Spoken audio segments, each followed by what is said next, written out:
j'ai le plaisir d'accueillir Jean-Claude Lavorel. Bonjour. Bonjour, bienvenue. Alors, vous êtes le fondateur du groupe LVL Médical, vous êtes aussi président de Lavorel Group, vous avez un groupe d'hôtellerie qui s'appelle Les Clés du Luxe. Bref, vous êtes un serial entrepreneur. Si on revient un petit peu sur ce parcours, quelles ont été les grandes étapes et qu'est-ce qui vous a marqué ? La première grande étape, c'était évidemment la création d'LVL Médical, qui n'était pas un groupe à l'époque, puisque on était 3, moi et 2 salariés. Ça, c'est une très grande étape dans la création d'entreprise. Sans lever de capitaux, sans rien. C'est étonnant aujourd'hui. Juste avec une volonté de réussir. Ce qui a plutôt bien marché. La deuxième grande étape, ça a été l'introduction en bourse en 1996 sur le second marché. À l'époque, ça s'appelait le second marché.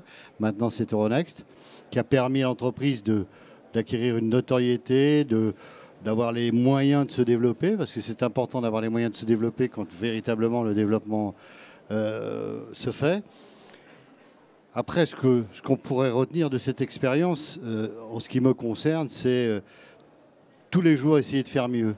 Tous les jours se reposer la question sur la façon d'améliorer, puisque c'est une entreprise de service, la qualité du service, d'entraîner les équipes, de leur faire partager un projet.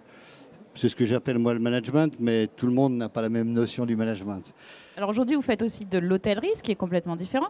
Qu'est-ce qui vous motive encore après une telle réussite ? Pourquoi on se relance dans l'aventure entrepreneuriale, on repart de zéro ? Qu'est-ce qui vous motive ? Parce que c'est un besoin, c'est viscéral, c'est un peu... Je ne veux pas comparer ça à un écrivain qui a un best-seller et qui n'écrirait plus.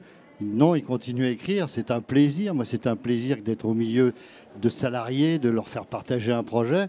Alors, sur l'aventure hôtelière, c'est un petit peu plus compliqué parce que c'est de la reprise d'entreprise et qu'on ne fait pas de la même façon quand on reprend une entreprise avec X salariés que quand on crée de zéro.